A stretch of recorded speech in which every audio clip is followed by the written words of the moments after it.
While we look at the entire crypto market, it is clear that the market has been shaken. We are looking at fundamental assets. We are talking about large cap, not the micro cap assets.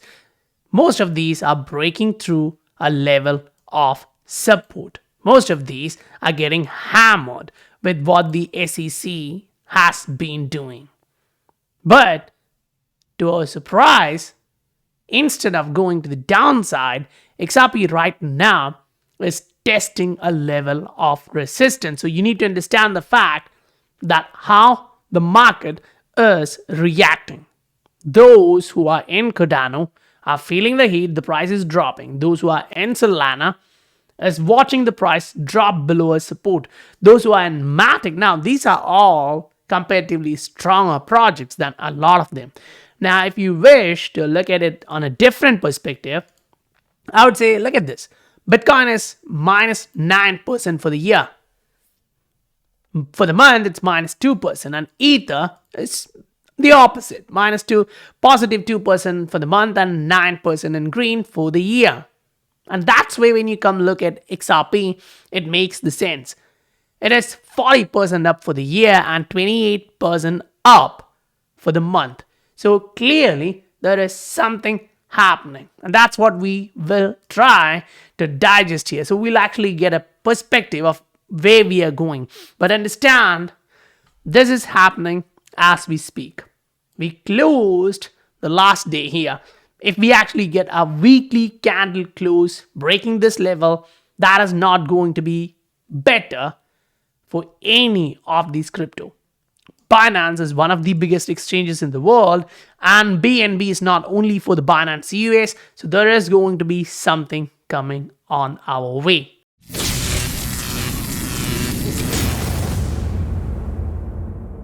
Welcome to the Scientific Investor family, where the normal retail guys learn how to become the next top 10% of this world. As we look at XRP and the entire crypto market, we do get the understanding of how things are evolving. The anticipation of Hinman emails coming out on the June 13th is now slowly pushing more and more people into this asset. Now, yes, while we look at this asset, we do see that we are testing a resistance. If we break higher, we are going to go much higher than where we are right now. But what's on the negative side of things? We are still at a resistance. Great. And on the weekly candle is about to close in a couple of days. We are right now making a huge hanging man candle. Now, the week has not yet ended. We still have time. So if we actually break this level of resistance and go somewhere like 0.55, 0.56, things change. That will now show that a lot of sellers came in, tried pushing the price lower, but buyers thought that's a buying opportunity and they came in hot. They pushed the price back up. So if we see that, yeah, things are changing, it's great. If not, we would most likely come back down to 0.44. That's not a negative scenario. It's just we are inside that pattern. We were not able to break higher. If that's the case. Now, why is that so important? Because while we look at BNB, we are all watching it is dropping. It has not yet shown us a signal that it is reversing or at least going back up to test the 300, 310 range. Right now, the momentum has not shifted, at least on a daily.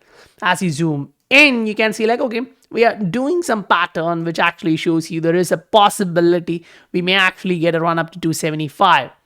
But we'll have to see whether we break 285 or not. If not, we may continue to the downside, and that can be bad.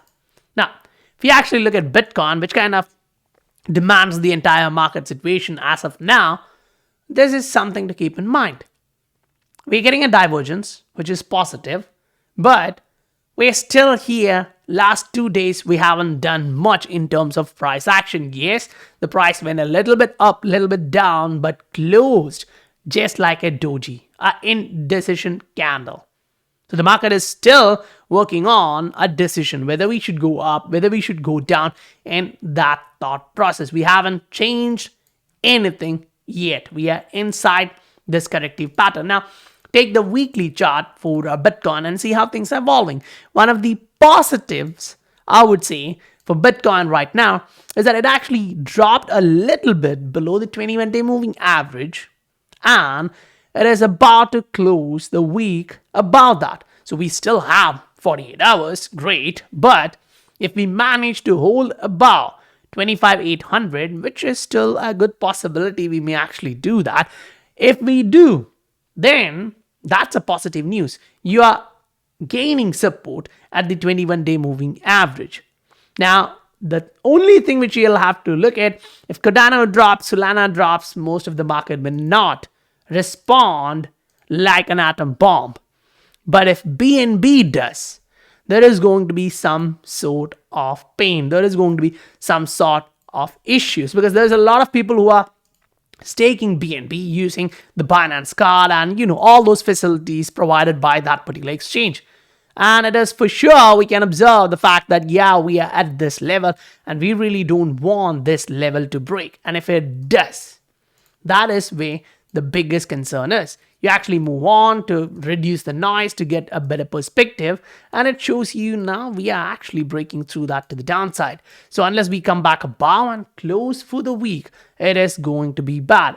Now, for XRP and the dollar terms, right? We understand the fact that XRP is running up, it's positive, and we understand the fact that dollar is getting rejected. We would really like to watch dollar breaking the 21-day moving average, but if it gets supported there at the 21-day moving average on a weekly, dollar may bounce off and break this level of resistance, and that is going to be something bad.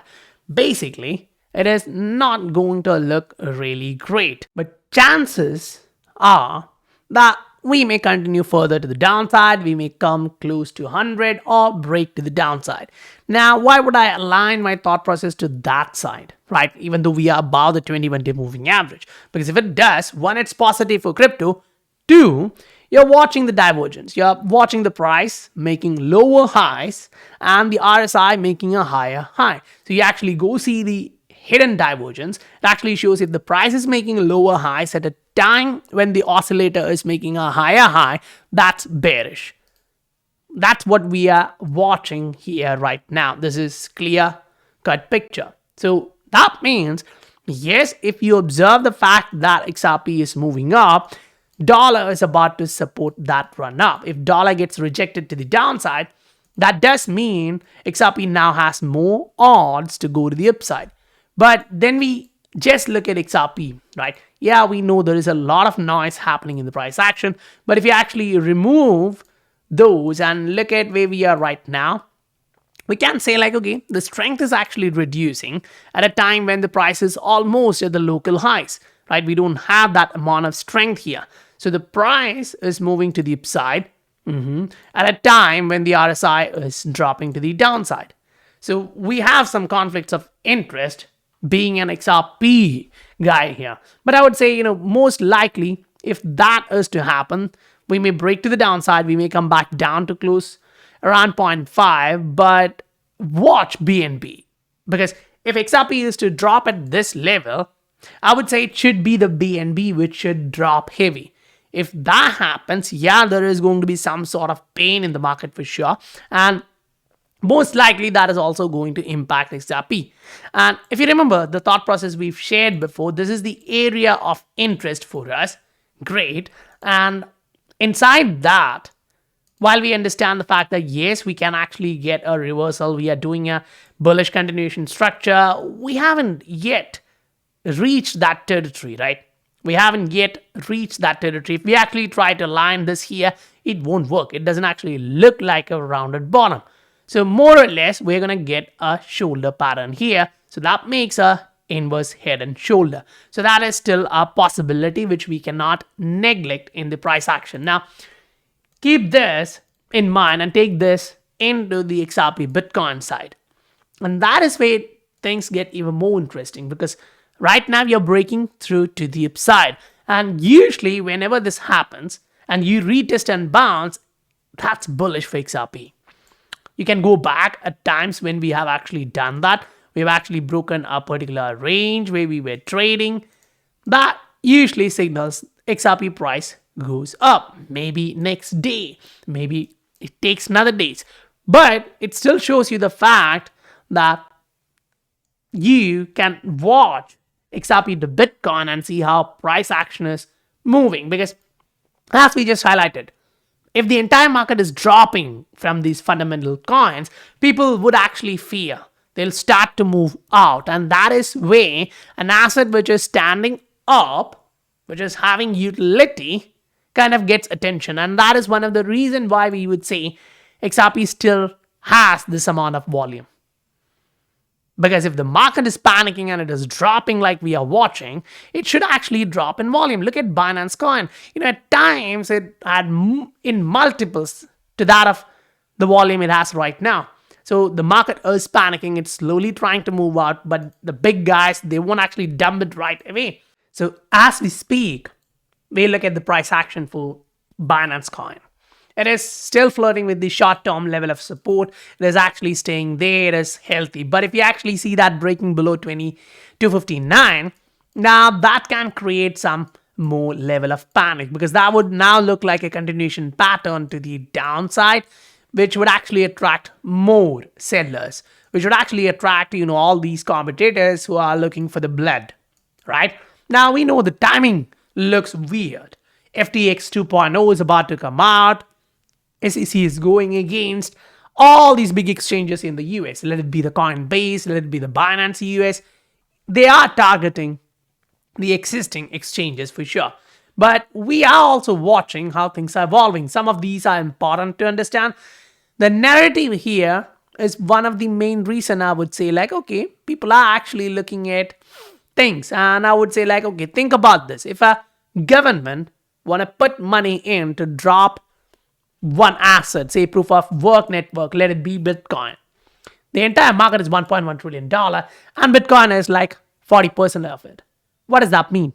They don't need even $1 trillion. They need half that to break the network. So if a government decides to do that, they can actually do that. The miners, they can get control. The governments would actually roll the tanks out before they give up their currency, basically. So keep in mind that is still possible, which means people moving in to different asset classes inside this asset class, say from the proof of work to proof of stake or the consensus network, wherever, you will see a massive inflow of volume. You will see a massive inflow of new guys understanding the fundamentals and taking a better chance with their portfolio. So that being said, does that actually mean the entire asset class is dropping right now? No. Just like XRP, there are few others which are actually breaking to the upside, trying to test a resistance or bounce off from a certain level, right? We've been actually going through all these regularly, and right now we're going through one by one all of these to understand which one look good, which one look really bad, because that does matter at this point in time. Because keep this in mind, if you are in such an asset and you are seeing the price dropping, now you are confused. Say for example, you go here, you are looking at Cardano precisely, and what do you see? Okay, daily we are down, yearly we are down 50%, monthly we are down 20%. That doesn't look good. And then you go down, you want to look at the markets, and you want to actually look at where the volume is coming from. So you are literally watching that Binance is the biggest source of volume.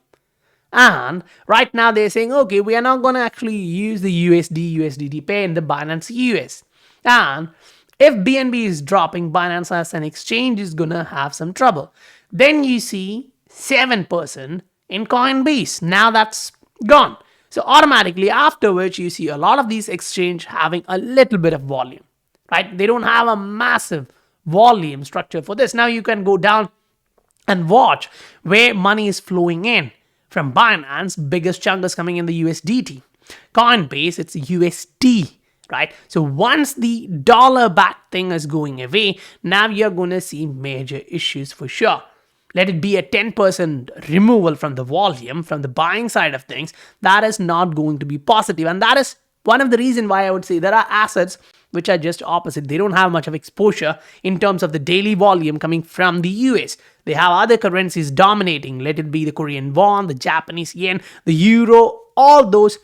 Now the market does understand, like, okay, I have better odds in staying these assets and surviving while the SEC does all these drama, right? And that is one of the reasons why we look at the market. Even if you don't know what's happening behind the scenes, you get to understand what these big guys are doing from the price action. So guys, if you are interested in that, you can look at the Patreon. The link is given in the description below. And if you received value, please do hit that like and subscribe button if you haven't done that already. I'll meet you guys on the next video. Bye for now.